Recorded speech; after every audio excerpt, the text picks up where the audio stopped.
هذه المرثية مقدمة من الأخ قيس الشنيفي، وكما هي من الأخ أحمد عبد الله المرغمي، وكما هي مني أنا أخوكم الشاعر قيس مهدي، رثاء بعد وفاة الفقيد رائد عبد الودود الحداد. أقول يا رايد أبكيتني وبكيت خلق الله، وموتك أبكى من سهله مع الوادي، والحزن خيم بسط القلب واحتله، والكون ظل مضاقد فيني أكبادي. بالأمس نضحك ونتبسم ونتوله، واليوم شوفني بوادي وانت في وادي. فراق ما فيه لقيا غير بإذن الله، يوم القيامة لنا لقيا وميعادي. دنيا دنيه عن الجدل وفي تخله، واحنا نعيش المآسي بعد الأجواد. جريت صوتي ودمعات العيون زله، حتى أصحى القلب من قوة نهادي، حتى اكتشفت الوسايد صدق مبتله من دمع عيني وكنه سيل ورادي. أقول حتى اكتشفت الوسايد صدق مبتله من دمع عيني وكنه سيل ورادي. لو كان لي طاقة أبكي والدمع سهله، بامن لي السبعة الأبحر بدمعاتي.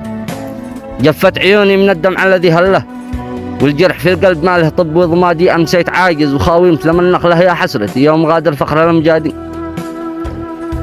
أمسيت عاجز وخاوي مثل من نخله، يا حسرتي يوم غادر فخر الأمجادي. أستغفر الله وأتعوذ من الغفلة، من حظ منحوس بالأوجاع اعتمادي. حظي وأنا عارفه منحوس من جهله، عشت الحزن من سنة 2000 ميلادي، من فقد الأجواد قد نمد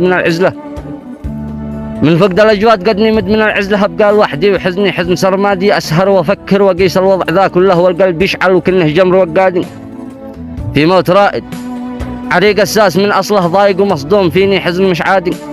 إن كان للقبيلة كعبة وله قبله، في كعبة القبيلة هي قبر مسنادي.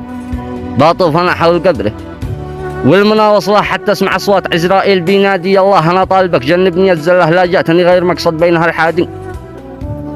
يا الله أنا طالبك جنبني الغفلة، لا جاتني غير مقصد بينها الحادي. والختم يا سامع الأبيات دي صلى على محمد شفيع الأمة الهادي، وسلامتك.